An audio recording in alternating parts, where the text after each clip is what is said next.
I'm going to go onto YouTube to see if we're on. I got to get into my right account though. Oh, I wonder if am I gonna have to put this video side by side so then I can see like I'm going to go onto YouTube to see if we're on. I got to get into my. All right. Hold on.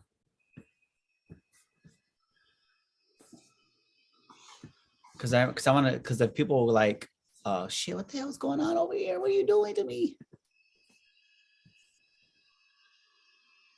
And this is on our Brown and Spiritual, right? Yep.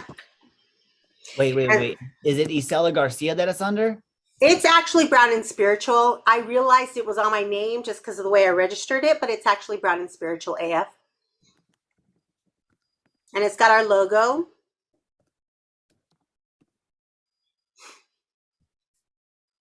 And we are live. We're actually live right now. And we are recording at the same time. So we are recording for our podcast. And I think this is our 10th podcast. Do you want to welcome everyone? Good morning, good evening, good afternoon, depending where you're at on this beautiful planet or this amazing universe. Welcome to Brown and Spiritual as fuck, guys. You know, this is me and Dr. Isela Garcia, right, where we come together and we bring spirituality into how it's shaped us to become the beings that we are here today. And today we have a really interesting concept to bring to you, right? Given that it's a 22 Yeah, or 22222, something of that nature, right? So if y'all don't know things about numerology or astrology or anything, today is a very significant day, right? So if you're feeling some type of way, or if your week's been leading you up to feeling some type of way, right? That could be extra anger, right? Extra sadness, extra tiredness, extra excitement, who knows? And you don't know why. Today, and the way the world, the way the energy, the way the universe is shifting could be because of this specific day. Did I touch that kind of right? Yeah. So numbers are important. And, I get folks all the time saying to me, I see 111. I wake up in the middle of the night and it's 333, or I see 222 everywhere I go.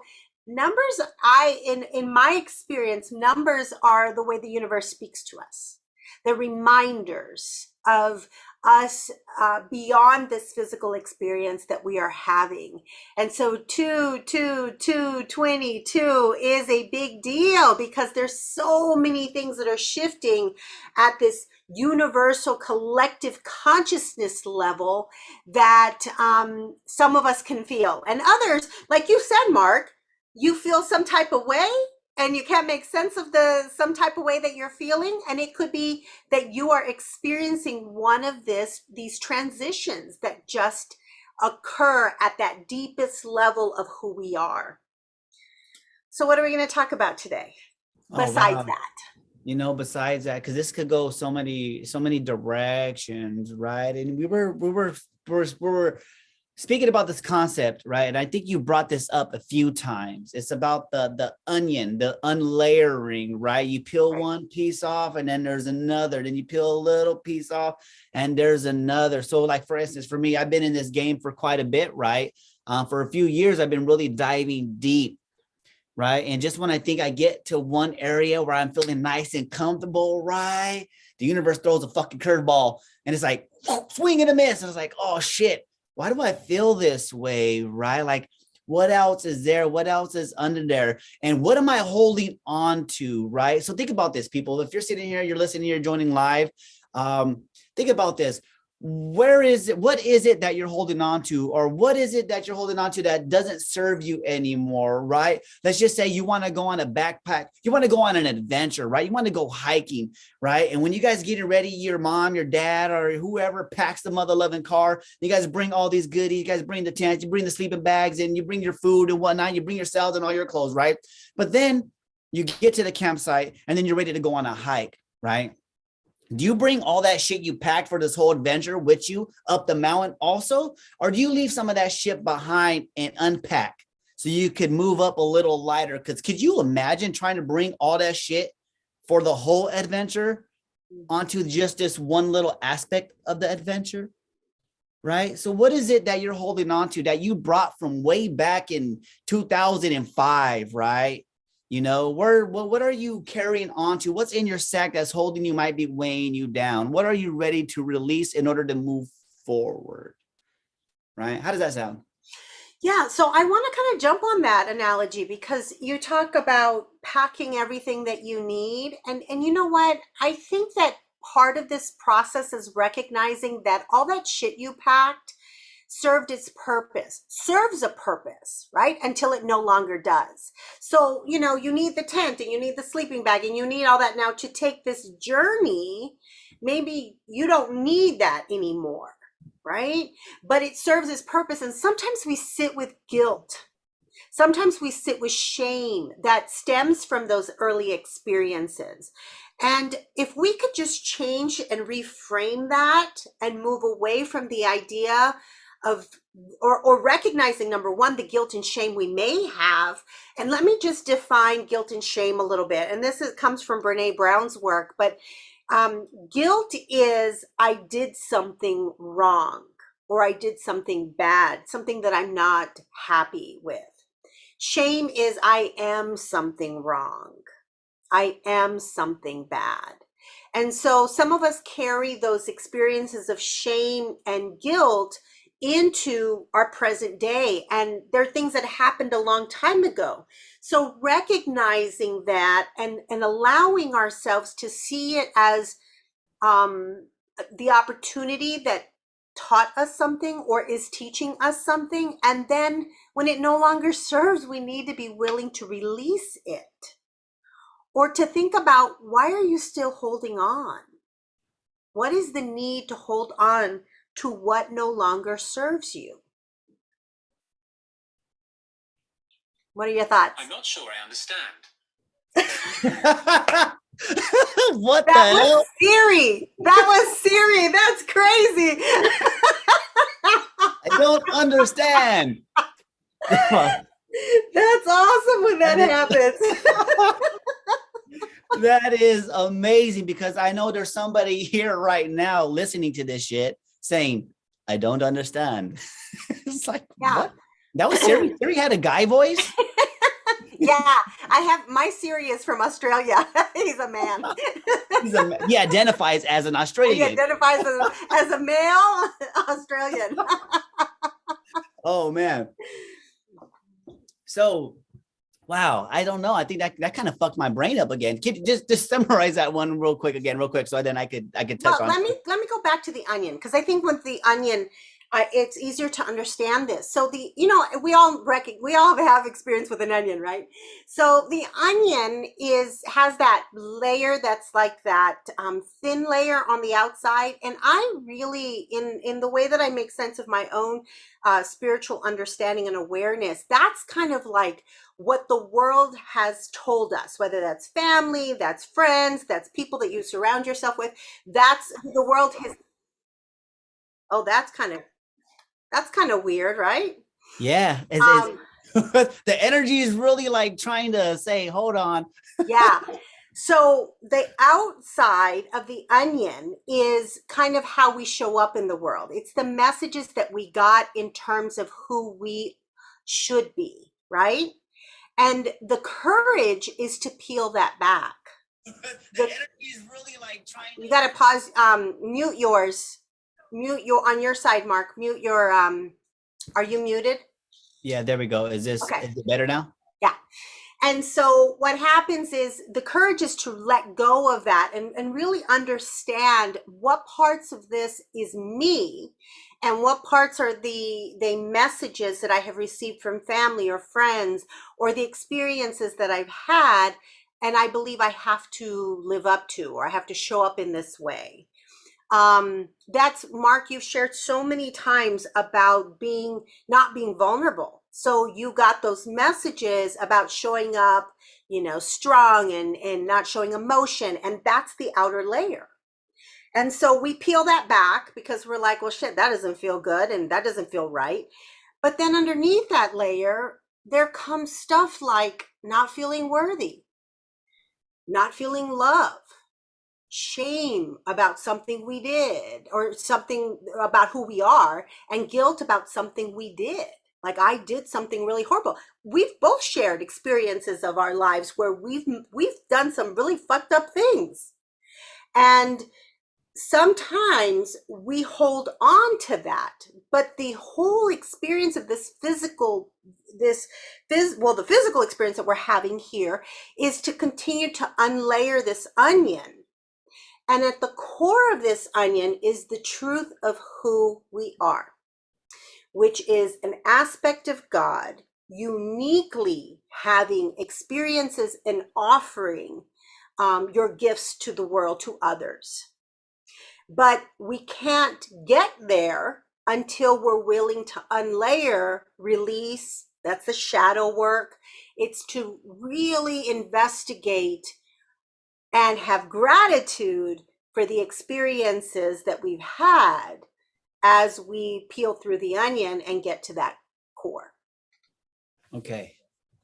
You know, as I sit there and I hear you unpack that and I start to think about it, you know, I mean, here comes that, like, I kind of want to just like back up a little bit, right? Because it's uncomfortable. These are uncomfortable conversations to have, because even though I've had them, right, even though I've opened up, right, and I've learned to be a little bit more vulnerable. I've learned to let people inside the yard instead of keeping them like out by the lake, right? I let them at least in the yard, and I start showing up and start sharing the way I feel about things.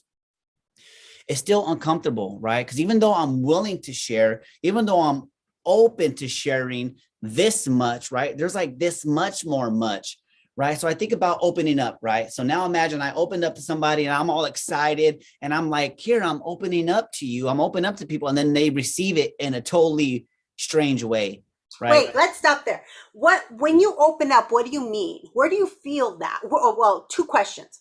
You said it's uncomfortable. Where is it uncomfortable to you in your physical form? And then what does it mean to open up in your mind? Okay, so opening up is a lot of different things, right? There's a few different ways. So I think a lot of the examples that I've used, right, have been in the form of intimacy. Okay, so now let's go into friendships. Let's talk about opening up in friendships and not hurting somebody's feelings, or not saying what I would want to say out of not wanting to make them feel some type of way, right? So let's just say, for instance, a friend sends me a message, right? Sends me a message saying, I heard this about you, right? I heard something about you. How can I phrase this? Somebody said, oh, I heard, okay, check this out. I'm gonna use a real life scenario, right? A friend messages me. This is Right. the way it works, right? You got to use, this is gonna be uncomfortable. a friend, a friend messages me saying, I heard, right, through the grapevine somewhere, I don't know who you talked to, who it was, but they said you gave off rude vibes, right? You rub somebody the wrong way in an instance, right? And then me inside, I'm getting boiled up because I'm like, who the fuck is that? Like, what do they fucking know, right? Like, what? And then I'm going through my memory bank thinking, like, who did I talk to? Who I was? Where was I at? How could I have done this? Because I know how I show up, right? But that ego part of me Mhm. is like, wants to say, well, that's not me. That's that motherfucker. That motherfucker has a problem with themselves, within them. And if I rub them wrong, well, that's not me. That's them. Right. So I'm having this inner dialogue with myself. Right. And this is the dear friend that I really love. Right. And we're getting to know each other. And so I'm just thinking to myself, like, okay, do I say that this bugs me, or do I just blow it off and wipe it under the table? Right. You know, those things we just want to just, okay, no, it's cool. Like, it doesn't bother me. It doesn't bug me, but it struck a chord in me somewhere. Mhm. Right. And it's not that this person, I was upset with this person. It was what the other person thought. And I'm supposed to be a person that don't give a fuck what people think. Right. Mhm. But for some reason, it's like it's eating me up inside, because I'm like, wait a minute, we're in this community, and what did I do? You know what I mean? It really has me questioning myself. And for a second, right, even though I peeled layers and layers off, right, and I know who the fuck I am, I know how I show up, right, like this, I'm here, right, but something was still bugging me, and I thought to myself, okay, you know what I mean? So I let a few minutes, a few hours or so go by, and then I just said, you know what? I have to say this. I have to say this is how it made me feel, but I know who I am, right? Because I think that was the gift in it, right? Is to be able to tell your friend, how you feel about something. And even though it struck me and it pissed me off for this amount of time, right, I recognized it and I didn't sweep it under the table. We were able to have the conversation, right? Human to human, soul to soul, being to being, and say, yeah, that really triggered me, right? But I'm good now. I just thought I would let you know, right? And then it was like, wow, magic happened, right? But it was still uncomfortable because I almost just let it, like, it's like, you know what I mean? When you get in a fight with a friend, right? And then you guys just don't talk about it ever again. You just become friends like nothing ever happened. But you know, there's an underlying current. Mm-hmm. That was an opportunity to keep that cycle going. But I thought to myself, I gotta let this shit out, because if not, it's gonna fucking bug me later on down the road and come up at an inappropriate time, right? Because that's that shadow. The shadow wants to be seen, so it starts acting up, and it's like, let me out, let me out. And if I don't let that motherfucker out, it waits until it's like volcano status. Yeah. Right. So I think that's a perfect example of what am I willing to let go of now? Well, if I'm going to be vulnerable, if I'm going to show up, especially in friendships, right, we might have to have these uncomfortable conversations, if that makes sense. Right. And it was uncomfortable for me to bring that up, but I'm glad I did, because now we're stronger than ever, I feel. Right. And I'm like, okay, I could do that. Whew, let's go. Let's pull this wall down one brick at a time if we have to. Right. Mm-hmm. And I think it's the willingness. It's the willingness to step into the space of discomfort. And I think before you did that too, there are a couple things in your story I think are really important to mention, because I see this all the time. They're old patterns of behavior. And when we didn't have the opportunity to talk through any discomfort or questions or ideas or perspectives. I mean, I didn't see that growing up. I didn't see people talk, I have a disagree or I disagree with you. Can we have that conversation? There wasn't any of that shit going on, right? It was like blame, you did this, you made me feel, you blah, blah, blah. And, it's like projecting out all of the frustration and the pain. And I have to tell you, because we didn't do that or see that growing up, that undercurrent that you talked about, the shadow that becomes a shadow, that undercurrent is what creates problems in relationships. That undercurrent. So had you not said anything and be like, no, I'm good, I'm good, even if that person were to say, you good, man, you're like, yeah, I'm good. Right, I'm good. But again, that becomes what we call resentment, and it doesn't show up necessarily. It kind of creeps through, right? And so that's where sometimes we're compelled to be passive aggressive, then to make these shitty ass comments on the side when someone says something, because we're holding on to that undercurrent. And so that courage, the willingness to say, and this is what a lot of folks, because we didn't see it, we don't know the language, to say, hey, can we have a conversation about such and such? Or I was really thinking about what happened yesterday.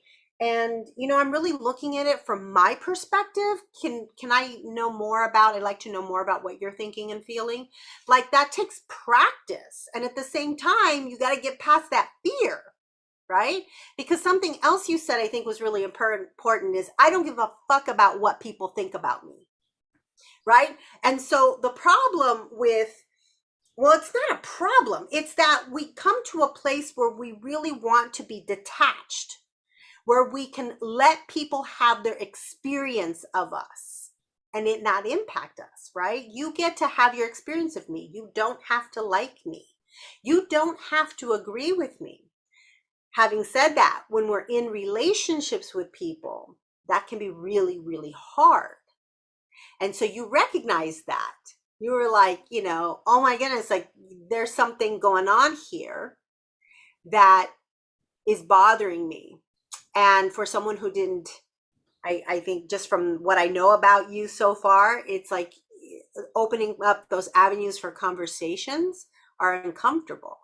And so when you did that, when you had the conversation, how was the receiving, how did that person receive that?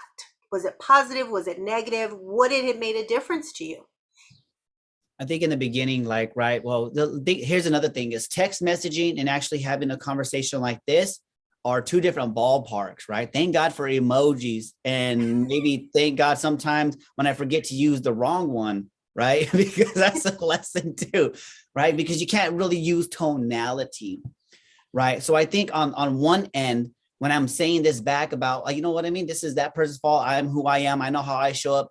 They might take it as an Right. attack, Yeah, right? I might totally. have taken it as an attack, and it was not. It was what I was thinking about that person over there, not you, not the one receiving. I wasn't shooting the messenger, Mhm. right? It was the message that the other person was sending on over, right? That I was, and I realized that I was like, oh, it's like I didn't think about it in the moment because I know who I am. I know how I show up. But once again, I'm responsible for how I relay information over. The way somebody receives it is another thing, right? Because I'm the same way. Just like I received, like she relayed the message over, right? This person relayed the message over, and I took it like in a like these are kind of like fiery. Like, what? Like, how dare you, right? Because of whatever reason. And how I knew, right, that it was bugging me is because I made a smart comment, Mm. right? It wasn't a smart comment, but I the way I said it, I see myself like, why did I say it like that? It was along the lines like, I can't wait till you get here so I could take you this place. And I was like, well, I might not make it there if I don't fix my shitty attitude, right? I Yeah, said that was a something little passive aggressive. like, you know what I mean? But I was just playing around because people know me. I'm very jokingly saying that. However, to come through in a text message or something like that, I was like, oh, wait a minute. Was that because I was being witty, or did I have a charge to that? Right. That undercurrent, right? Yeah, that undercurrent, right? Yeah. It was that undercurrent. So it's like, okay, well, what do I do in this situation? Do I address the situation and say, hey, right? And bring this up, say, hey, this is how this made me feel, right? So that was for me, that was the change. That was me letting go of an old pattern, right? This was me peeling another onion layer off, right? And saying, hey, check this out. This made me feel this way, and this is how I feel now, and this is what it was, and this is what I'm willing to work on, right? Thank you for sharing stuff with me, because I don't want this person to not share shit with me, right?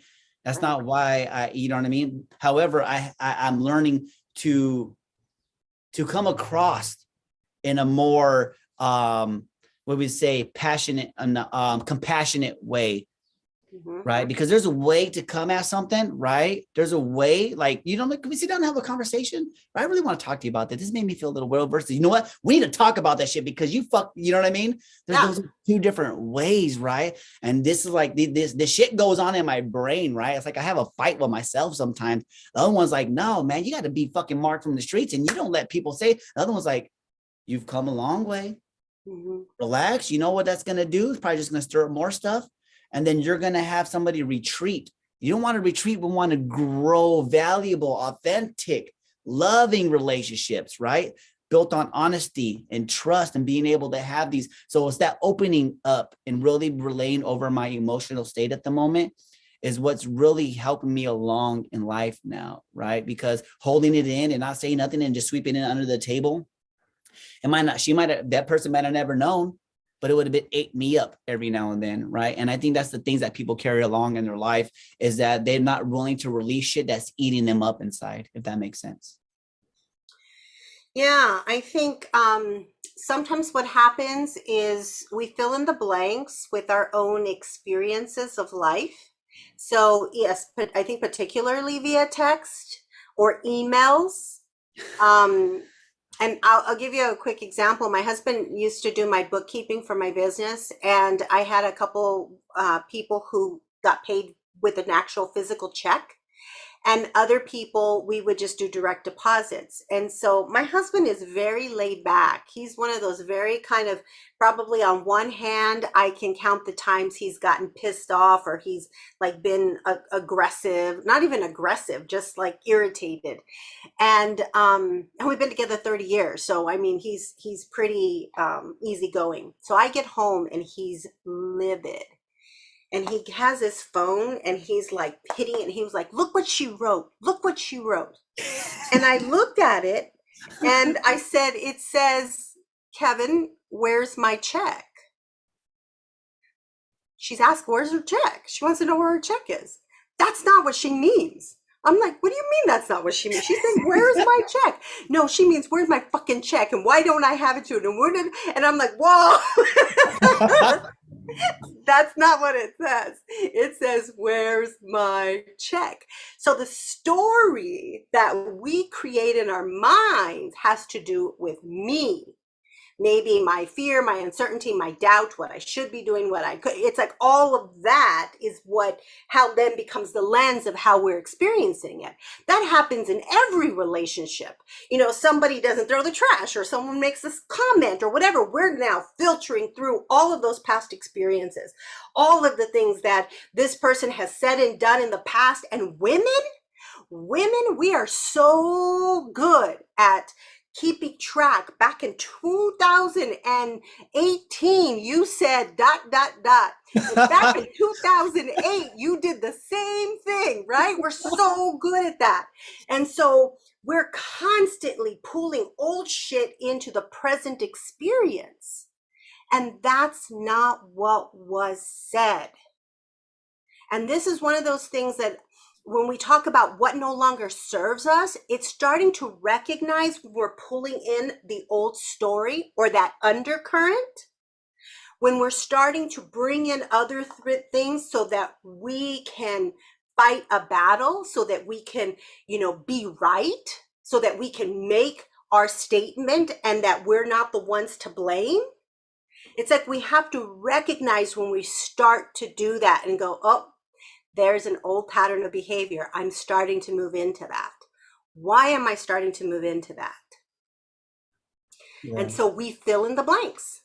We fill in the blanks with our old stories. And you brought up something really interesting, is about the pattern recognition. Right. That pattern recognition that we would use in order to attack somebody.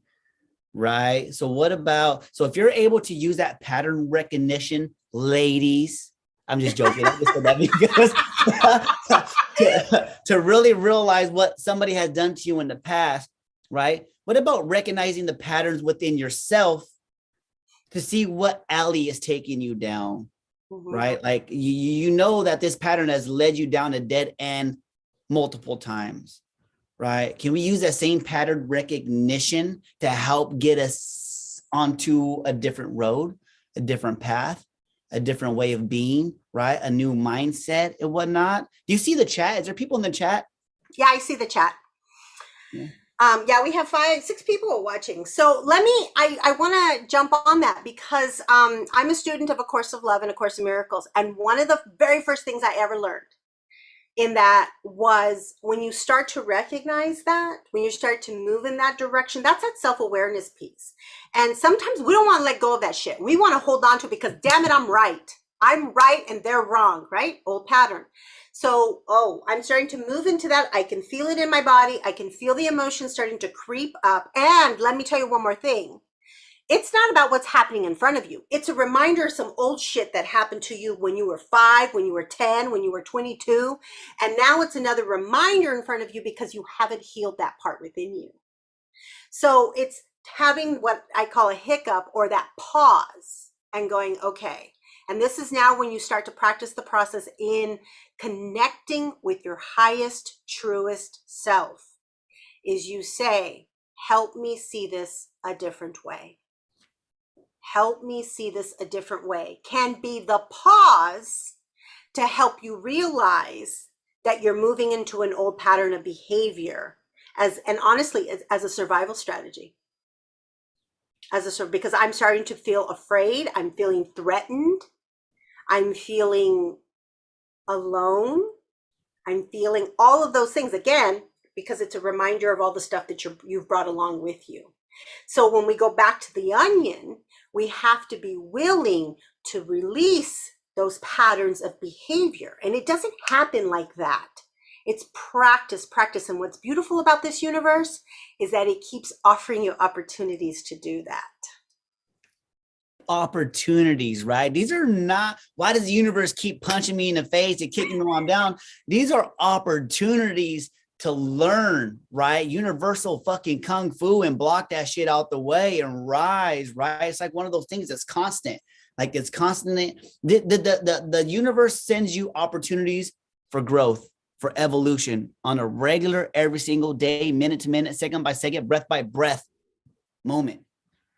Right. And what I'm noticing too, right, because this is just here in America. Okay. These are American and Mexican American, right, traditions that we grow up in. What I'm starting to understand and learn now, because the community is global, is when we say shit or we do shit, right, or we're having conversations, the tonalities and the way we relay information over is different. So it's learning a whole other language, right? Because what's okay and what we say here in one realm is totally different for them over here, right? And it's breaking through those barriers and really saying, okay, hold on, how can I look at this in a different light?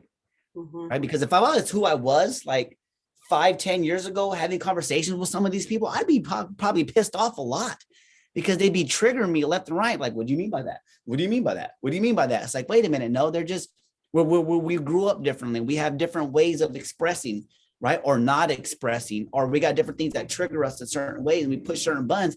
And it's being able to grow within these communities. And what I've learned, once again, is by opening up, by sharing vulnerabilities, right? I shared a lot about romantic relationships. Now I'm starting to understand what it's like to open up in partnerships, right? For business wise, for friendships, because I say I have a lot of people that would love to be my friend. I've been friends with people, but I think about the things that we talk about, they're just very surface level. When you start to talk about that deep shit, whoo,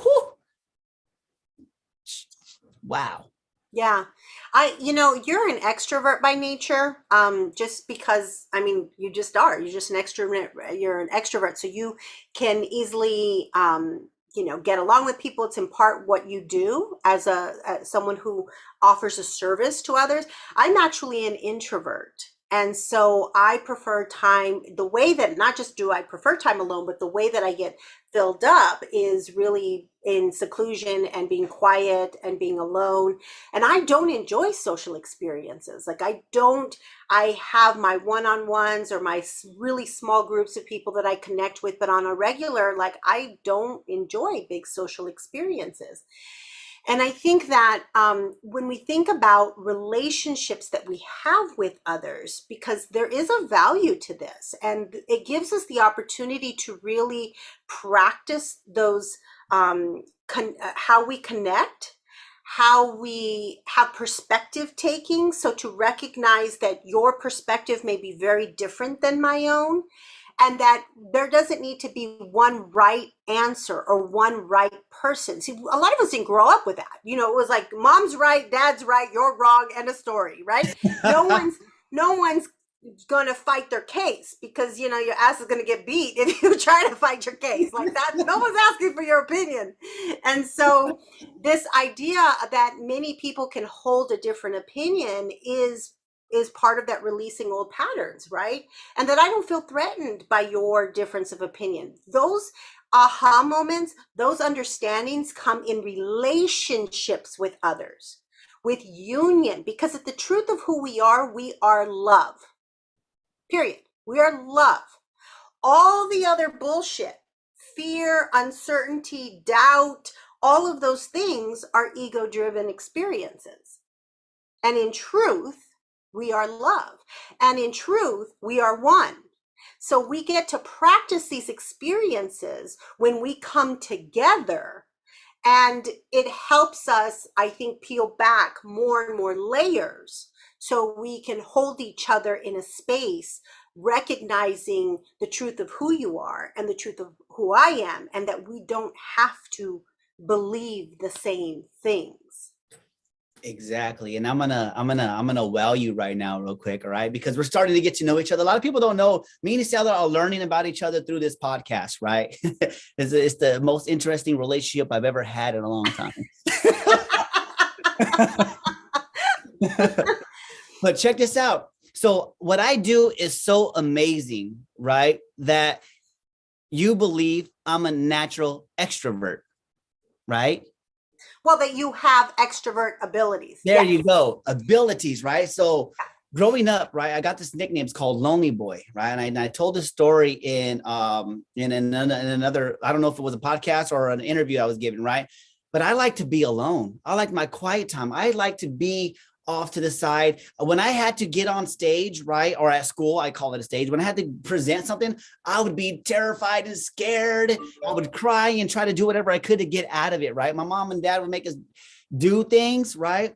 I was created this extroverted personality that you see, right? It's years of my mom and dad saying, "Hey, go shake their hands in and shake their hands out," right? That's my dad saying, "Hey, go help that lady push her car out of the street," right? That's my mom putting us in sports, right? And that's me working in the hospitality industry, right? So where let's talk about the onion, right? Let's talk about the onion being peeled, right? So at a younger age in my 20s is where I really had to open up a lot, right? Is where that introvert, right, was turned extroverted, right? And I learned to be like the introvert in the hospitality industry doesn't serve you well. So I had Right. to let go part of that person, right, in order to move forward and learn how to make these tips in order to build communication Yeah. and conversations, right? Yep. And for a while, right, I did it so well that I forgot to turn it off, right? Mm. You talked about filling your cup up, right? So I just turned from introvert to extrovert, and it's kind of like Girls Gone Wild, right? It's like a kid that's like going off to college and their parents just like kept them under a tight leash the whole time. Then you go off to college, you wait for a parent, and you turn into this party animal. It was like that for me, extrovert. I was like, wow, this is kind of cool. And I went years of just being extroverted, not thinking about, not feeling into, not understanding myself enough to say, wait a minute, I need that quiet time. I need that introverted aspect of my life to fill my cup, to recharge. Mm-hmm.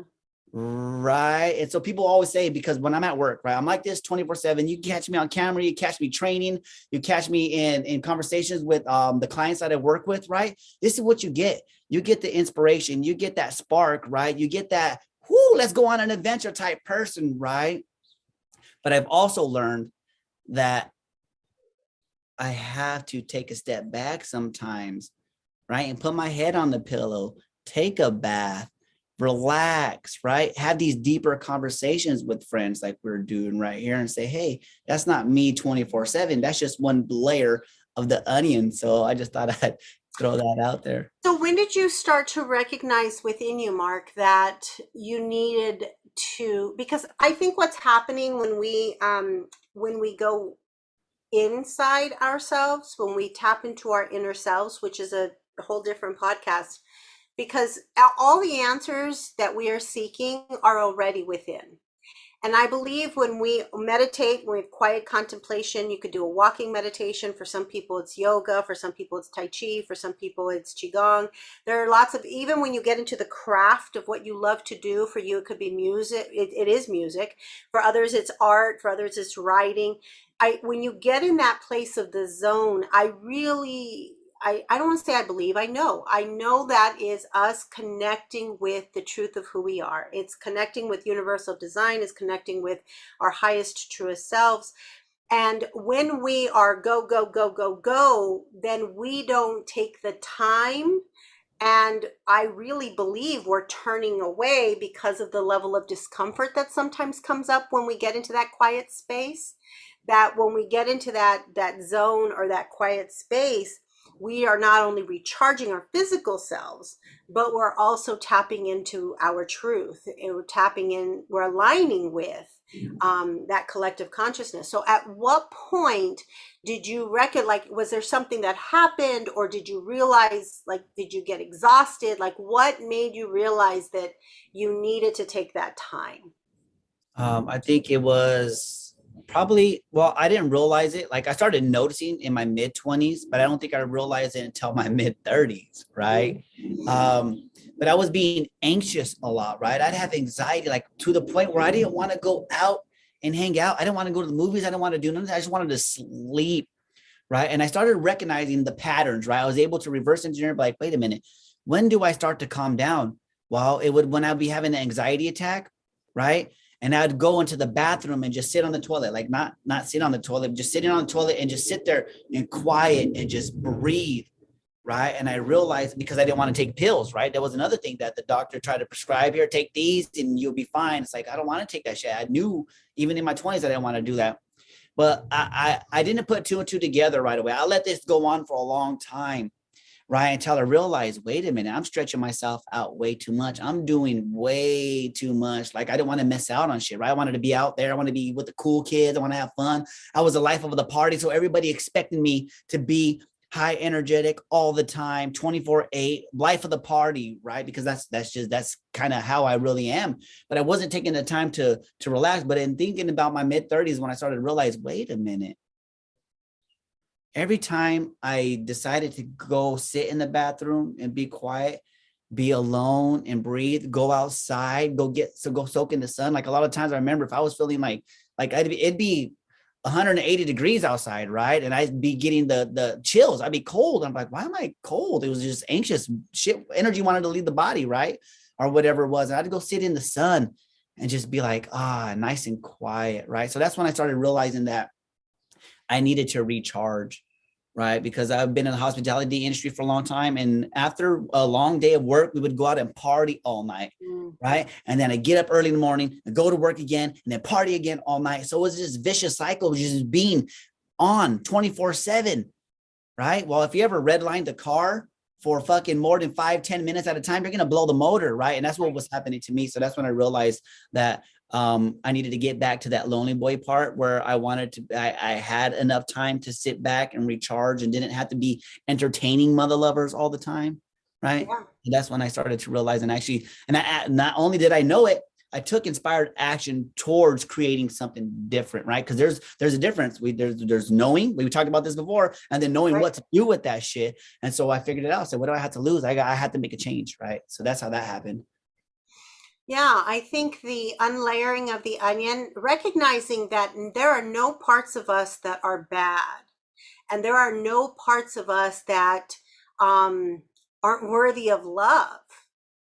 And if we can shift, instead of having a shame and doubt, uncertainty, fear, because I'm going to say this, if you walk away with anything, it's ego is edging God out. And edging God out. Now, you are an aspect of God, and you are uniquely showing up in this physical form. And when you edge God out, when you deny that, the truth of who you are actually edging God out. And so these opportunities that we can find, and it's not just in meditation, because a lot of people are like, I can't meditate. Let me tell you what happened to me when I first started meditating. Because trauma is stored in the body. And so what happened was, I would start to get quiet and I would start to shake. And I started to feel fear like show up. And because I worked on all this self-awareness, what am I feeling? Where am I feeling it? And I would start to get quiet, my body would start to shake, and then I just start crying. And I'm like, what the hell is wrong with me? Like, why can't I just get quiet in that space without having this overwhelming sense of fear? And what is that fear? Like, where the hell is that coming from? And I realized that it wasn't what was happening in the moment. It was my old shit that was showing up for me. And so what I imagined in my mind was this like treasure chest of all the bullshit that was getting in the way of me living a peaceful experience of life. And I would open it when I would go into meditation. I call it quiet contemplation. I would open it up and take one part out. So whether it was feeling worthless because of messages that were given to me, whether it was feeling like fear of when I got kicked out, like, what am I going to do? Like, where am I going to go? Like, how am I going to survive? Like, all of those little things that have affected me, I would sit with that. And I would shift, I would hold it like in my heart. I would hold it and I would say to it, number one, thank you for showing up for me. And number two, what is the lesson for me to learn from this? And when I was able to tell the story without an emotional reaction, that was another layer to the onion. And I did that with every single thing that showed up for me. And once I was able to really get comfortable, I didn't have the expectation of meditation.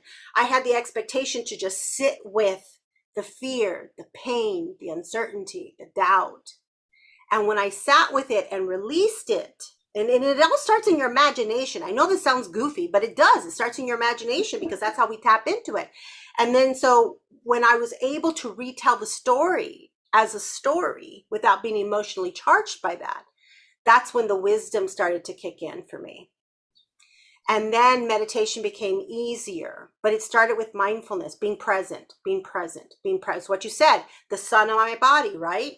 The sun is on my body. I feel the sun on my body. That's starting to show up in a way where you're living in the present experience of life.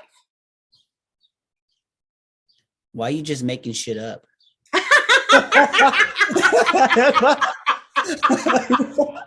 in alignment, damn it. Because people say that to me all the time because I create videos, right? And I do just make this shit up as I go, and it really trips me out to replay and watch it like, wow, that was fucking great. It's because we're connected, right? This stuff is coming in. People are like, Mark, you don't prepare. It's like, no, what I got to prepare for? I might write down a couple of notes, but I just get to it because if I prepare, it might take away from the flow of what we're going through, right? So when you say things is when I get the fuel to come in, say, okay, how am I going to follow that up, right? So you made me think about some things, right? As I had, like, I was avoiding my feelings a lot, right? Because when I started to think about this, when I started to reverse engineer my life, and you're talking, I'm having these inner dialogues, and I'm looking at all the scenarios. I filled my life up with a bunch of shit, right? On to the next thing, on to the next thing, on to the next thing, because I had no time to sit down, right? I created no time to sit down and deal with my shit. Yeah, we avoid it. So I was avoiding that. And I think about, I was like, wow, look how creative we could be, right? When motherfuckers say, I don't have enough time for this. Well, you know why you don't got enough time for this? Because you're creating not to have enough time for that, right? The universe is constantly conspiring with you to create what it is you want, right? And I did that a lot of my life. And so I started to notice my life started to clear up when I created that space to be silent. Work through the uncomfortable stuff, you know, and I still had it. Like I said, I had that conversation with a friend the other day that was kind of uncomfortable for me, but I knew if I had to say something to be an underlying current, it would be in the back of my mind all the time. And it had nothing to do with that person. It would be me. Like I would have looked down upon myself, right? And that would have been another thing I had to forgive myself for not speaking up, because that's a part of being powerful, right? That's a part of doing this work, is so you can show up authentically as yourself all the time, no matter what, unapologetically, uniquely me. Yeah. Right. And like you said, people get to have the experience they want of us, and whether I rub you the wrong way or the right way, who's to know? Some people like it rough, right? Some people don't. You get what I'm saying, right? Yeah. And so, but as you were talking and saying that, I just thought to myself, like, wow, people, think about this right now, right? You're tuning in from wherever it is you are, right? What is it, right? Is your day full of a whole bunch of shit, right? And you think you don't have enough time? Ask yourself, why? Let me ask you this. Let me jump in, Mark. This is their biggest distraction these days. Keep going. Like, we're social media on here. It's accessible at any time. And people say, I don't have time. Bullshit. How much time are you spending on your phone? Yeah, watching this podcast right now. How about that? Yes. Well, here's the thing, right? Is we have it's in the power of your motherfucking hand, for real, right? You have the power in your hands, literally, right? So now when you're saying this, right, you get to choose what you ingest, right? You get to choose what you put. It's not McDonald's fault that you're overweight. People are offended by the F word sometimes. Right? The other F word, right? It's not McDonald's fault that you are, right? You have to stop. You have to pull up. You have to wait in that long ass line, and then you have to buy that $1 hamburger that you got, right? Like, so you did that. McDonald's didn't say, "Give me your money, bitch." Like, it didn't do that, right? Netflix doesn't do that to you. You have to literally click that shit on, right? And so, but where was I? distractions. Distractions. See, look how Yeah. quick like my brain takes me in a whole bunch of others. Like, Mark, you're live on TV. You got to be careful. It's like, well, who's out there? You're gonna get censored right now, and it's just gonna go black screen. You're like, yep, there it goes. Mark getting kicked off of YouTube. He used to be clubs, now he's getting kicked out of YouTube, right? But we can be easily distracted by a lot of things, right? And a lot of times distraction comes because you don't have a plan, you don't have a vision, you don't know where you want to go, you don't know who you are. It's because maybe you don't sit the fuck down, right, and just think, right? Or don't think at all. And just relax and just be yourself, be yourself. That's why I can be able to come on here and just be kind of like goofy, right? I hid that part of me for so long because I was scared that my homies gonna be like, Mark, you ain't gangster with it. You're goofy as fuck. Like, you know what I mean? How can we expect you to back us up when it's time, when you're over there making jokes all the time? It's like, well, these hands get thrown just like my funny ass jokes over there. Okay. Like, I can do this damn thing. Right. But it was one of those things that I had to cover up. Right. I wasn't ready to peel that onion layer. Like a lot of people don't know that part of me. Right. They didn't know that shit. But once I realized that I stopped distracting myself by the outside world, drinking, hanging out with friends that didn't add value to my life, working so damn mother loving much. I know you guys say, well, I needed to pay the bills. No, you go to work to not deal with your wife, to deal with your kids, to deal with whatever it is at home. We use that as an excuse, like I got to pay the bills, right? Well, in reality, what you're doing is you're making all the extra money. Then you're coming sitting in the bar where I see you 8 days a week, right? And there's only 7 days in the damn week, right? You're at the bar at my job more than I'm at my job. And you're wasting all that money being distracted, right? So there's a lot of different ways that you could undistract yourself if you really wanted to. But through that, you would have to get clear. You'd have to sit your ass down and get to know you. Yep. And I think it's a journey, and it's not always a smooth journey. The journey sometimes has lots of bumps to it. And the problem is that a lot of us are all or nothing in our way that we approach things. Either I'm perfect at it, or I give up, or I don't want to do it. And it really comes down to the fact that this process requires a lot of allowing, surrendering, and learning how to be present. And if you were going to dedicate yourself to anything, it would really start with being present. I would really recommend anyone who's listening and here watching us today is the experience of noticing what is surrounding you. If you walk outside, notice the sky, notice the trees, notice your children playing, notice how you're feeling in the experience of being outside under the sun with the tree and the wind, or a little bit of breeze that we've had the last couple days here. It's like that being present is the only thing that is real, is that present moment. The shit in the past, you cannot change. It's done. And that is guilt and shame coming at you. And if you're projecting into the future, you are just pulling in the very thing that you do not want to happen. And that's fear. So the present moment is the only thing that's real. It's the only thing that's true. And it's the only thing that you have control over, is what you experience in the moment. This is so funny. This makes me what? this hairiness, like, you know what I mean? I could hear this shit over and over and over because the message is always the same, people. Yeah. The message is always the same. And it still blows my mind what I'm able to take away every time, right? And just being present, being in the moment, right? Because we hear that a lot, right? And it's like, well, what does that actually mean? It meant exactly what she said, except for feeling the feelings. That might be a little too much to ask from you people. I'm just throwing that out there because I know you were trying to tell me this in the beginning of mine. I'm like, I ain't feeling shit. Like, why do you think I drink so much? Why do you think I like snorting cocaine, right? Because I don't want to feel nothing. Baby steps. Baby steps, right? Nah, but you know, it's just, and it could be this fun, people. It like this work, this spirituality shit is really not.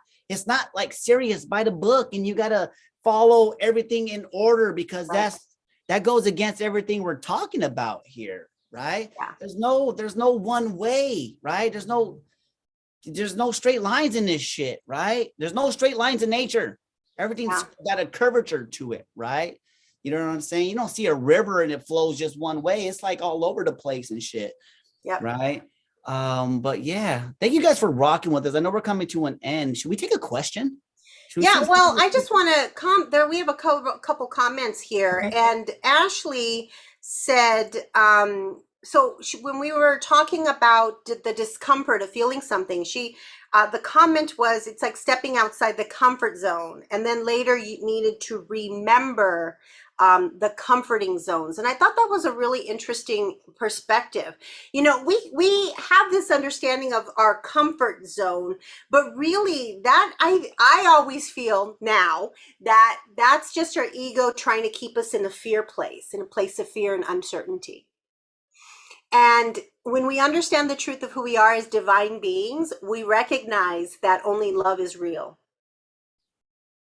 And then the idea of being fearful of stepping into something or acting courageously becomes easier, because in truth, the only thing that is real is love, and you are love. You are love. You are love. You are loving. You know that would make sense to me too. As I read that, I get a perspective of And thank you for that perspective, Ashley. That was a really great. I like people to that engage, right? For me, like something that's so uncomfortable, right? Like this used to be uncomfortable, people, right? To me, to get on here and like show myself and speak. I used to hate my voice too, right? And now I rap. Now, now I'm on YouTube being a fool, right? What used to be uncomfortable became comfortable, Mm-hmm. right? It's like I remembered who I was as an entertainer and who knows when and where, right? And I had to peel off those layers of somebody probably telling me, stop doing that, stop being silly, blah, blah, blah, blah. And I had to peel those layers off to unleash this person you see right here. Can you imagine if I didn't unleash this person right here? You wouldn't have the opportunity to listen to Brown and Spiritual as Fuck. Right? Stella wouldn't have the opportunity to laugh right now, right? And we wouldn't have been able to tell you what we've been able to tell you, right? And you could sit here and you could go and get this information anywhere else. Right. But she used a word that says unique. Uniquely through the storytelling of our experiences, which is going to allow you to go into the world and tell your unique story if you're willing to sit down and unwrap the onion, unpeel the onion, and let your soul step out, Yeah. right? So every time you listen to one of these, you're unwrapping your soul a little onion layer at a time. I just thought I'd throw it out there. Yeah, and as we close today, I really want to ask everyone, because the whole intent of today is being a very powerful day to release what no longer serves you. So we talk about the unlayering of the onion. What is your next layer? What is the thing that you are ready, that you recognize as a pattern of behavior that you are needing and ready for releasing? Because let me tell you, once you do that, there will probably be another layer, but it becomes easier and easier. And when you start to really recognize how you're experiencing this physical form that you're in and understanding your emotional state, you can live in a peaceful state of being.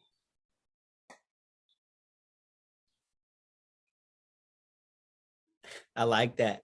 I like that. I just thinking there's probably somebody out there that says, what happens when I peel all the layers of the onion? Well, then you probably turn into a pomegranate, right? Then you got to start getting those balls out. Okay. It's a whole other ball game. I don't know what it's like because I'm not there yet, but my imagination says pomegranate. So Pomegranate. yeah. And so So do I think we're coming up on the end. If we have anybody who has any questions or want to make a comment, we'll be, we're willing to answer. yeah, I wonder if we're lagging a little bit We in are. time for There's them. always a lag. Oh, okay. Yeah. There's always a lag. Yeah. So we have to wait for your questions to come through. Yeah, and so this podcast will actually go out probably at the end of this week, definitely by next week. And what we'll do is we'll just take the dialogue piece and we'll put it out as, I think it's our 10th or 11th episode. And so our hope is that we will start to record our podcast live so that you can watch the video part of it, which I think is, I mean, have you, like, when you listen to podcasts, you're like, whoa, that was kind of cool, but it is a different experience watching us engage with one another, I think. Oh, for me, I love watching them. And I know we recorded this, but I like to watch our interactions, right? Because I use it also for training and teaching for me so I could up my web presence, if that makes sense, right? Because Yeah. I'm always learning techniques and I'm always growing, trying to say, hey, what's going to how can my storytelling abilities be enhanced, right? How can my voice be enhanced in a better way? Like, you know what I mean? Oh, and let's share. We both have TikToks now. Oh Now we're shit. we're still in the process of like creating videos and shit for it. But we are going to be putting some content out on TikTok. So follow Mark. He is on Instagram. Do you want to share your handle? What's your handle Yes, for Instagram? Mark underscore my underscore magnificence. And also Lightrations, LIGHTBRATIONS on Instagram. I'm going to start building that platform also because I got some surprises coming for you guys. Awesome. And what about your music, Mark? Is there a place Ooh. to get your music yet? You can find me on I got a couple of things that are out right now, like on SoundCloud, right? Darko Magazine, DARKO MAGAZINE, right? I have a couple of singles out that are on all platforms, right? The rest of it, the old stuff. So if you want to hear some stories from who I used to be, right? You can go check those platforms out on SoundCloud. However, I do have I got two projects coming out this year. One's going to be called Darko Presents Before the Light, and that's going to give you a great idea on who I used to be and what I had to unpeel in order to be here now, if that makes sense. So you're going to hear a lot of thuggish shit in there, right? You're going to hear a lot of bad stuff, but it's going to set the tone to show you what's possible when you decide to stop fucking around. Yeah. Yeah. Was there any And we have yeah, we've got Eva and Susanna, Ashley, and Joe was here for a while. Nobody asked a question though, huh? No, we don't have any questions. I think everyone's just happy to be here. You can find me at iselagarcia.com. Here it is on this side. And I have a couple different Facebook pages. I have Love Being, which, by the way, I'm just going to share because I don't know that we've shared on our podcast before. Love Being is exactly what we're describing here. Love is who you are, and the key is to be in that experience so that you are the expression of love in everything that you say and that you do. So that expression of self is what Love Being is. And I'm on Instagram in Love Being in Truth with underscore between all of those words. So, and I also am on Embracing Soul's Journey on Facebook. So if you go to this Facebook page, you'll see the link for that. And I do mini readings with my cousin every Wednesday at 5:30 p.m. Mountain Time. And you show up and we talk and we give readings to probably about 15-20 people. So we're on for about an hour and a half or so. And yeah, it's a lot of fun. It's a lot of fun. So whoever wants to join us, be there. Oh yeah, and I've been there a few times. I haven't got a reading yet because there's so many people there, but I love listening to what you have to say for these people. It's amazing. So Susie asked, what is the best part of your journey, Mark? Whew.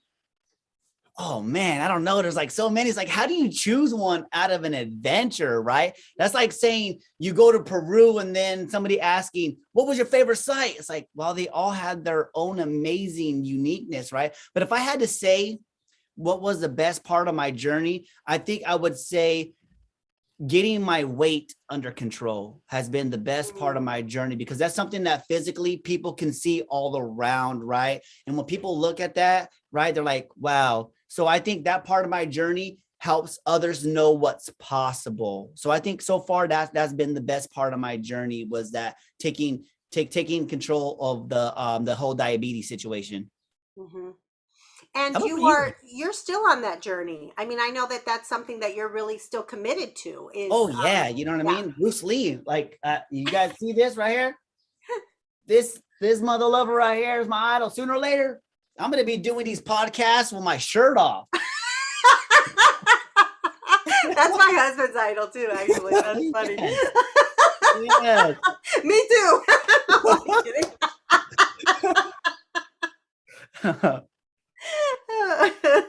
What has been your Isela, what has been the best part of your journey so far? Oh, first thing that popped into my head is my daughter. The best part of my journey is parenting her differently than I was parented. Really, truly, that's the greatest testament of my work is of my personal journey is that I can honestly say that she has had a very different experience of life, and I'm proud of the relationship we have, and I'm proud of, and I'm not saying I'm proud of her because I created that, but that my husband and I created the experiences for her to be true to who she is without having to go through all the bullshit to get there. And if Yeah. y'all don't know, Isela consciously had a child. Like it wasn't an accident, right? She planned to be fucking like ready for this, 18 right? years we Yeah. waited. They 18 waited. years. Yeah, she prepared herself to have this child. Can you Yeah. imagine if we had more people that did that shit? Oh my Yeah, god. I did not want to repeat the cycle of abuse. And so I was not going to have a kid if that was what I felt could happen. I'm glad my mom didn't wait though, because I wouldn't be right here right now. I'm glad she unconsciously had me. That's awesome. I don't know. I should have put words in her mouth, but I'm just kidding. I'm just saying where we come from. I might have been like, "Oops." At I'm least glad my mom fucked around. I'm glad she kept me, right? Right. Um, Okay, we have a question from, I think Joe is Sarah, I think is what we established. Um, Joe or Sarah says, what was the hardest thing you had to overcome? are you gonna answer that? No, I was waiting for you. Oh, what is the hardest thing I had to overcome?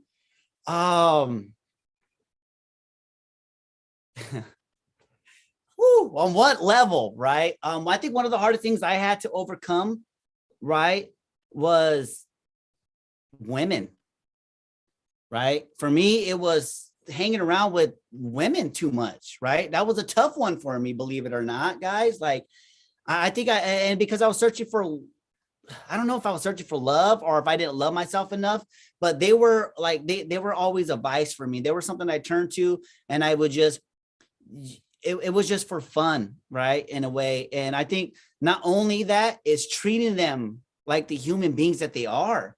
Like that was tough for me for whatever reason, right? I know it sounds bad, but I didn't treat women right. So that's been one of the hardest things I have overcome, is like really trying to stay away from them, right? And then loving myself enough to start treating them with respect, if that makes sense. Mhm. For me, the hardest thing I had to overcome was my fear of, honestly, it was my fear of not having money. It was because I grew up poor and I got messages that money was hard to get, and money, you had to work your ass off. And, money, it was just, I had a really negative relationship with money, like there was never enough. And I really had to let go of the belief that I had to struggle for financial abundance. Mm. And I have to tell you that I've had so many experiences, and maybe in another podcast I'll share it, but share some of them. But I've had so many experiences where the universe has always taken care of me financially, always. And I have a belief now that money just lands in my experience. And I'm still working on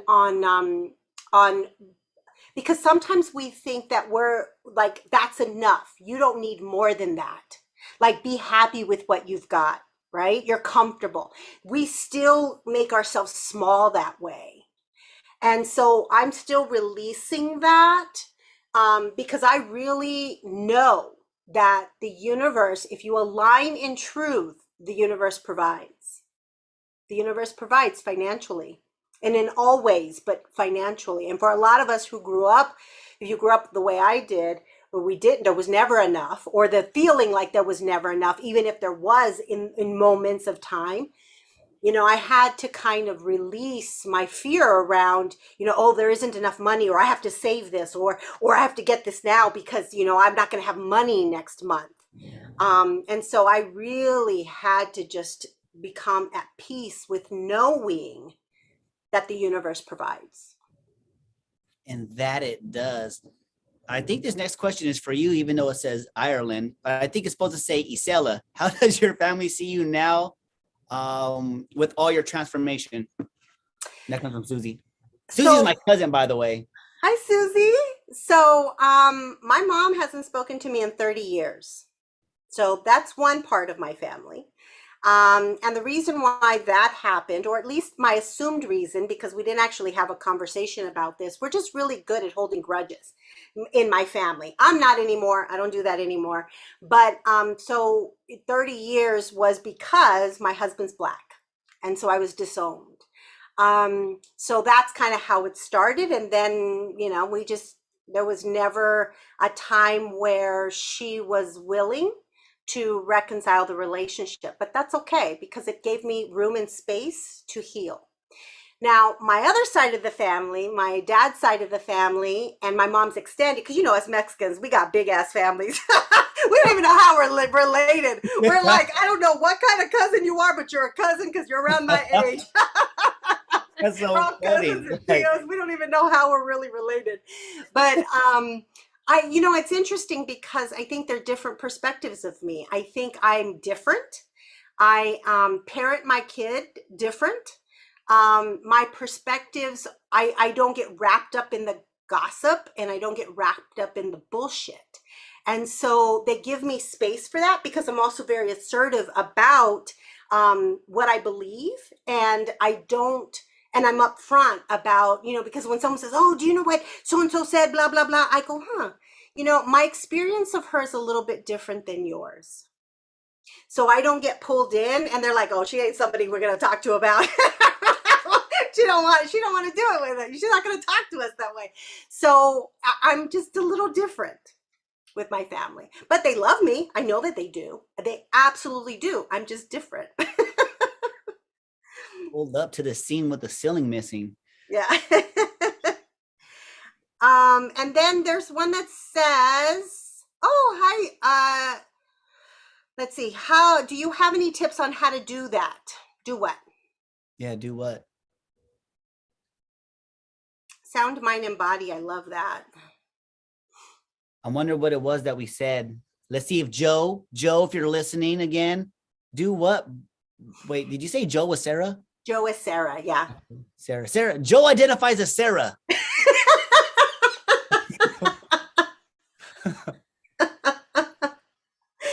So yes, Sarah, tell us how to do what? Is it the part about, it might be the universe will always have your back. It really is, the belief around the universe always having your back is really trusting that belief. It's like trusting that, and this is how it starts. It was a Wayne Dyer thing. I learned this many years ago. When you find a penny on the ground, you say, thank you, universe, for the blessings that continue to show up in my life.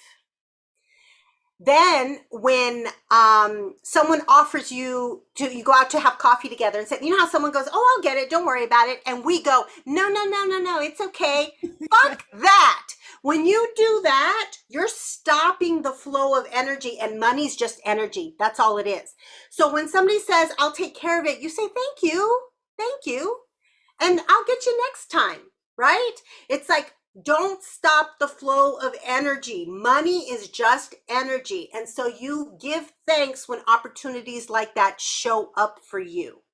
And abundance isn't just money. Abundance can show up for you in lots of different ways. And when it does, thank the universe for that. Thank you. Thank you for the abundance that continually shows up in my life. And I usually will add at work and at play, because a lot of us folks who grew up poor think we have to grind. We Ooh, think we have to grind and grind in order for money to come.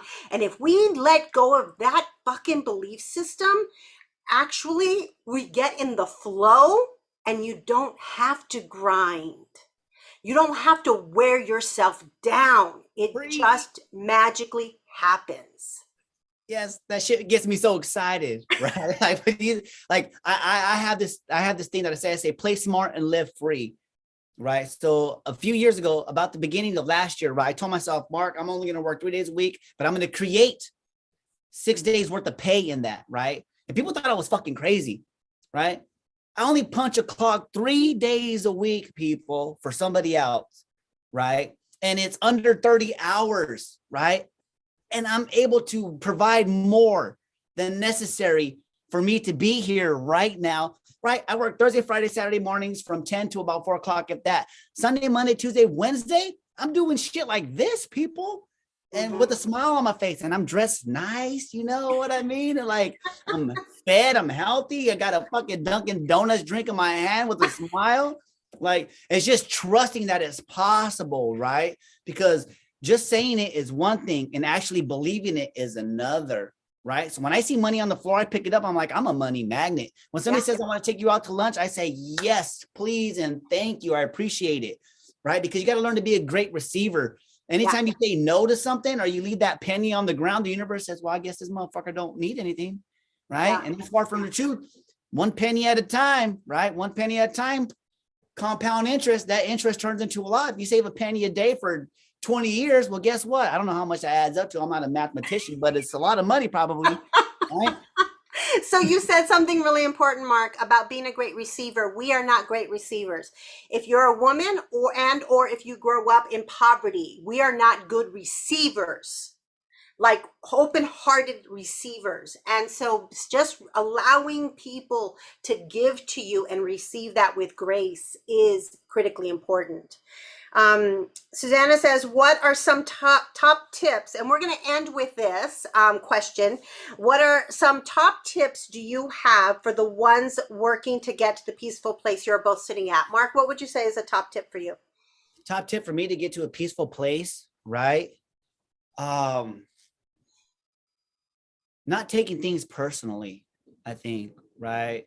Not taking things personally is a really good one, especially being in a hospitality industry, right? I work with hundreds of people on a weekly basis, and they would rile me up. And I just realized one day, wait a minute, because I read the four agreements, it's not me that they're upset with, right? It's something within themselves or their job or their boss or something they did. So they're coming into this place already riled up, right? My coworkers, they walk into the place and they don't leave their shit at their door. So they're just trying to throw their shit on to me. So when I realized that I don't have to take that shit personally, it brought a lot more peace in my life. So that'd be my number one top tip is just don't take shit personally. Like, right? Just Yeah.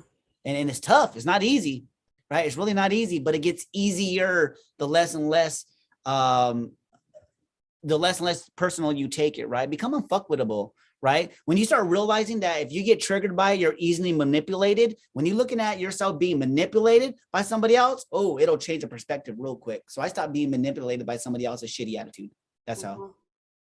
And nobody can make you feel anything without your consent.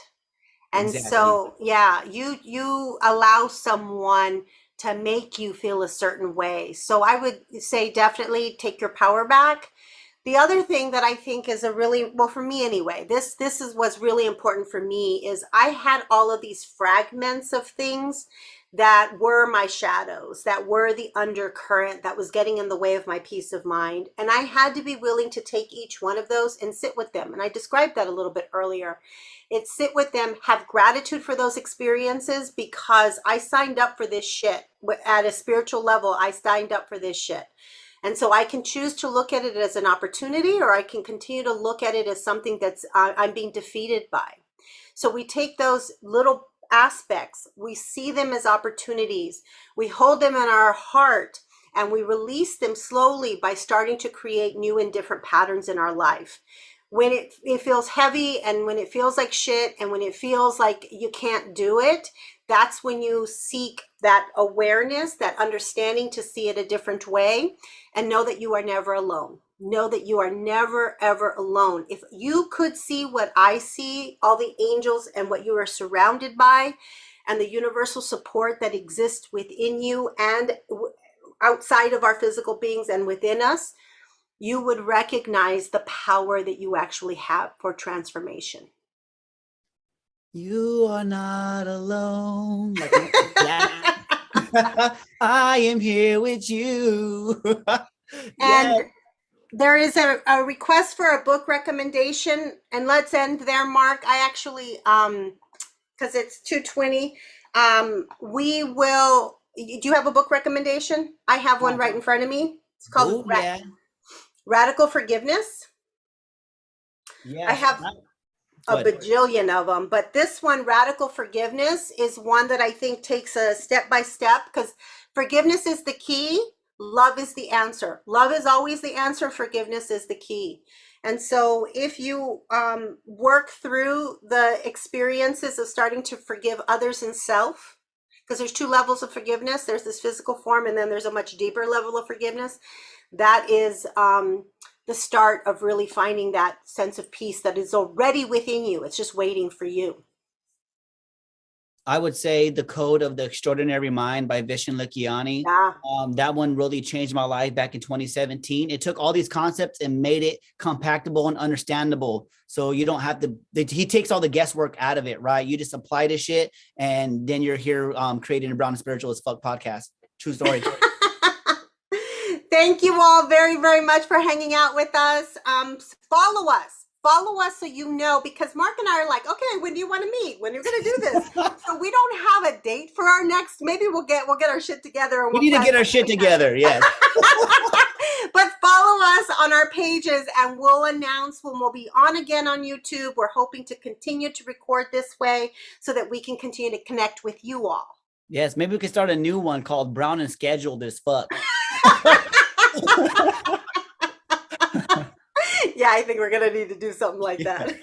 Thank you very much. You guys have a great day. Enjoy the rest of your